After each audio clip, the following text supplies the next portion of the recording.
Welcome to Bible in a Year with Scott Purcell. I'm so glad you're joining me. This is a daily reading of portions of the Bible, following a plan that will include the entire Bible in a year. And now, let's open the book and begin our readings. This is the reading for day 65. If your reading is aligned with the calendar year in a non-leap year, this is for March 6th, or in a leap year for March 5. The Old Testament reading is from Leviticus 14. Leviticus 14.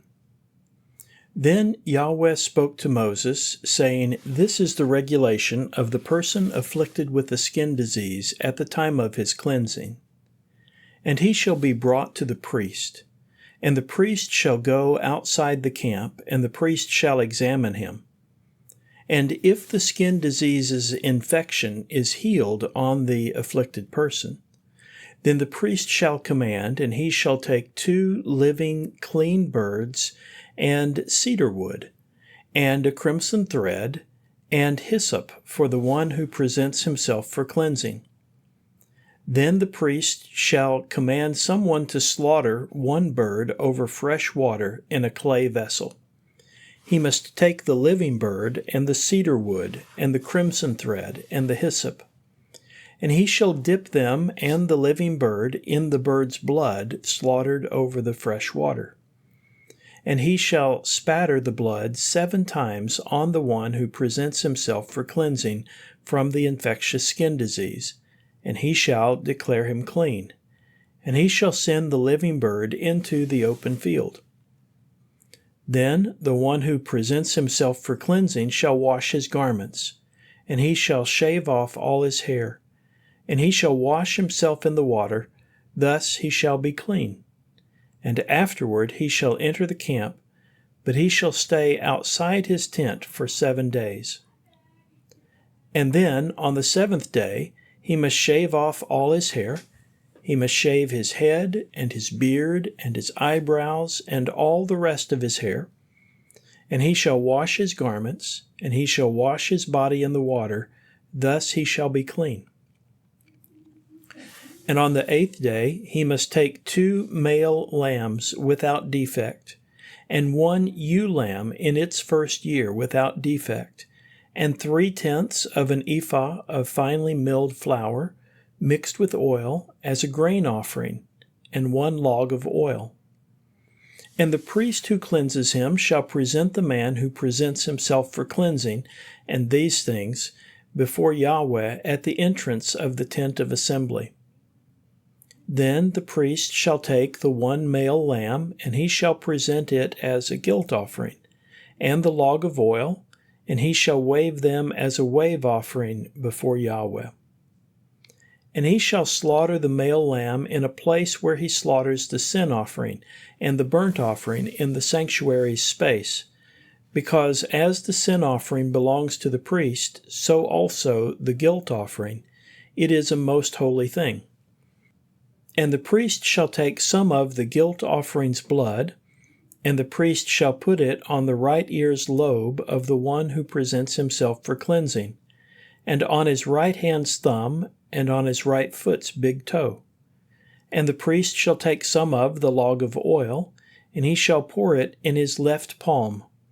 And the priest shall dip his right finger in the oil that is on his left palm, and he shall spatter some of the oil with his finger 7 times before Yahweh. Then the priest shall put some of the remaining oil, which is on his palm, on the right ear's lobe of the one to be cleansed, and on his right hand's thumb, and on his right foot's big toe, on top of the guilt offering's blood. And the remaining oil that is on the priest's palm he shall put on the head of the one who presents himself for cleansing, and the priest shall make atonement for him before Yahweh. Thus the priest shall sacrifice the sin offering, and he shall make atonement for the one who presents himself for cleansing from his uncleanness, and afterward he shall slaughter the burnt offering. Then the priest shall offer the burnt offering and the grain offering on the altar, and the priest shall make atonement for him, and so he shall be clean. But if he is poor, and he cannot afford it, then he shall take one male lamb for a guilt offering as a wave offering to make atonement for himself, and 1/10 of an ephah of finely milled flour mixed with oil for a grain offering, and a log of oil, and 2 turtle doves or 2 young doves that he can afford.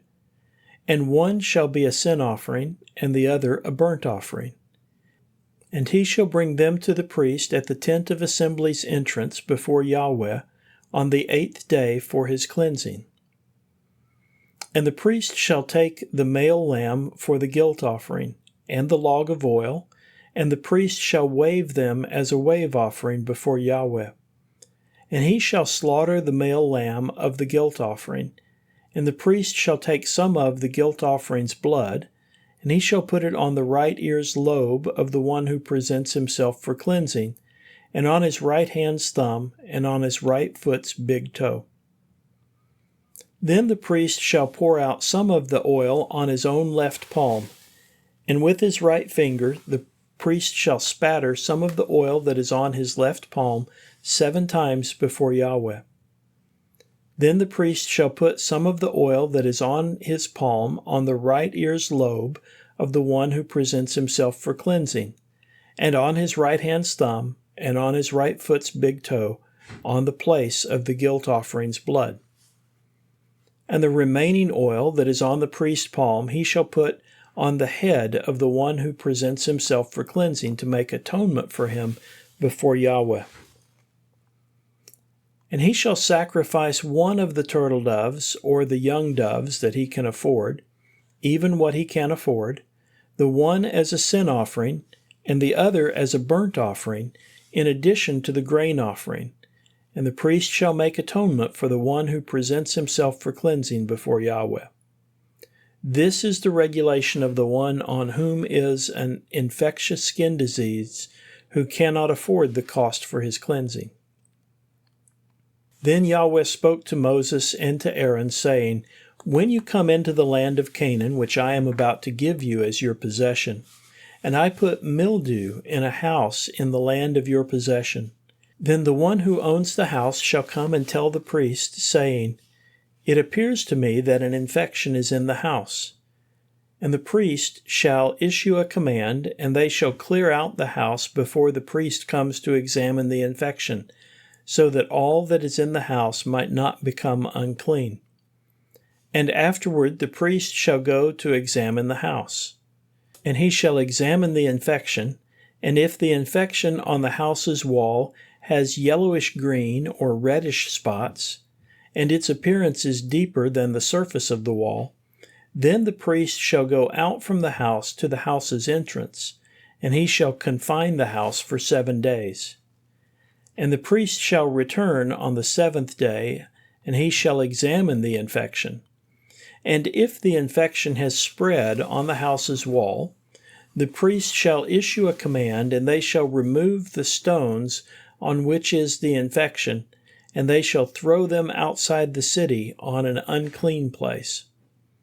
Then they shall scrape off the plaster from all around the house, and they shall pour out the plaster which they scraped off outside the city on an unclean place.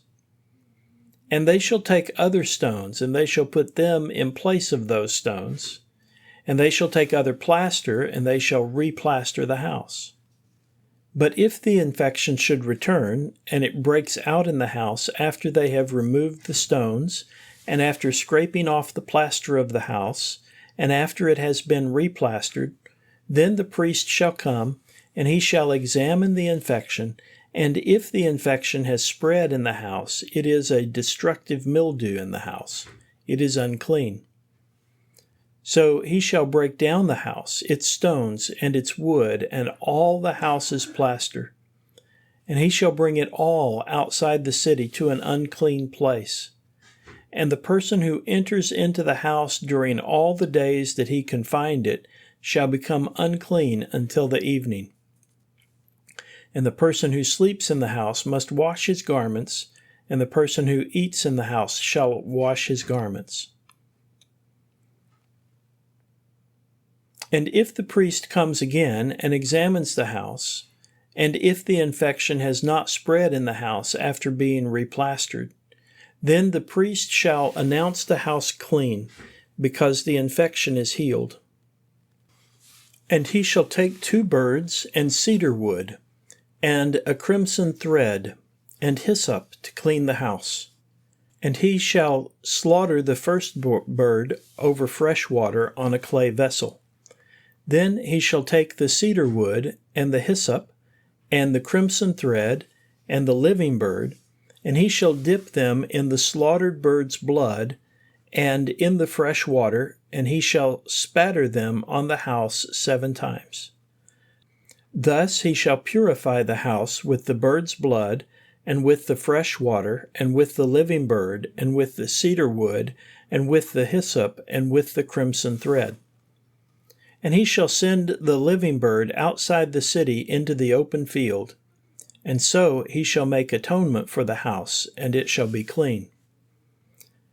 This is the instruction for any infectious skin disease, and for the diseased area of skin, and for a mildew of the garment, and for the house, and for the swelling, and for the epidermal eruption, and for the spot, to teach when something is unclean and when something is clean. This is the regulation of the infectious skin disease. The New Testament reading is from Mark chapter 13, verses 1 through 31. Mark 13:1. And as he was going out of the temple courts, one of his disciples said to him, "Teacher, look, what great stones and what wonderful buildings." And Jesus said to him, "Do you see these great buildings? Not one stone will be left here on another stone that will not be thrown down." And as he was sitting on the Mount of Olives opposite the temple, Peter and James and John and Andrew asked him privately, "Tell us, when will these things happen? And what will be the sign when all these things are about to be accomplished?" So Jesus began to say to them, "Watch out that no one deceives you. Many will come in my name, saying, 'I am he,' and they will deceive many. And when you hear about wars and rumors of wars, do not be alarmed. This must happen, but the end is not yet. For nation will rise up against nation, and kingdom against kingdom. There will be earthquakes in various places. There will be famines. These things are the beginning of birth pains. But you watch out for yourselves. They will hand you over to councils, and you will be beaten in the synagogues, and will have to stand before governors and kings because of me for a witness to them. And the gospel must first be proclaimed to all the nations. And when they arrest you and hand you over, do not be anxious beforehand what you should say, but whatever is given to you at that hour, say this: For you are not the ones who are speaking, but the Holy Spirit. And brother will hand over brother to death, and a father his children, and children will rise up against parents and have them put to death, and you will be hated by all because of my name. But the one who endures to the end, this one will be saved.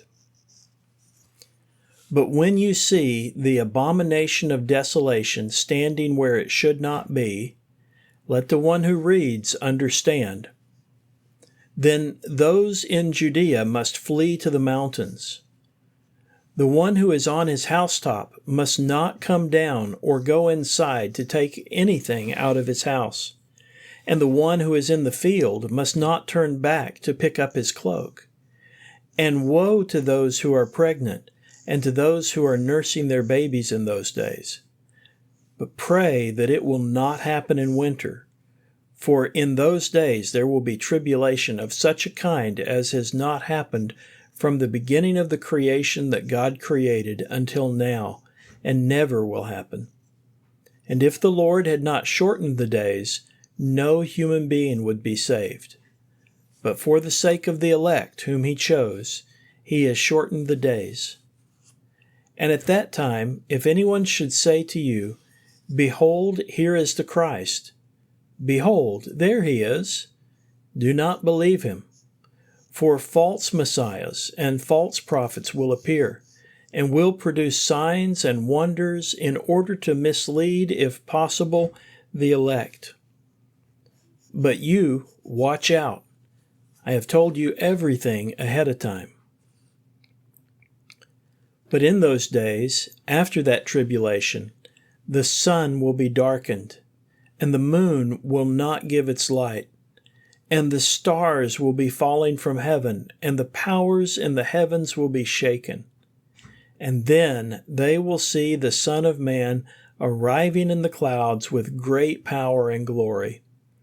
And then he will send out the angels, and will gather the elect together from the four winds, from the end of the earth to the end of heaven. Now learn the parable from the fig tree.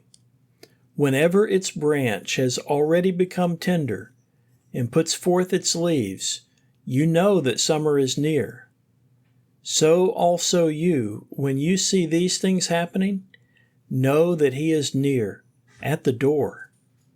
Truly I say to you that this generation will never pass away until all these things take place. Heaven and earth will pass away, but my words will never pass away. The wisdom literature reading is from Psalm 30, verse 8 through verse 12. Psalm 30, verse 8. To you, O Yahweh, I called, and to the Lord I pleaded for grace, saying, What gain is there in my death, in my going down into the pit? Will the dust praise you? Will it tell of your faithfulness? O Yahweh, hear and be gracious to me. O Yahweh, be my helper. You have turned my wailing into my dancing. You have removed my sackcloth and clothed me with joy, so that I may sing praises to you and not be quiet. O Yahweh, my God, I will give thanks to you forever. This concludes the reading for Day 65. Thank you for listening. These daily readings are made possible by your generous support of the Global Outreach Ministry of Scott Purcell. To partner with us and enable this work and others like it, please visit huttobible.com/give and select Go Pastor Support from the fund list. You can also sign up for ministry updates at scott-purcell.epistle.org/subscribe. Both of those links can be found in the podcast description. Thank you for helping us share God's Word.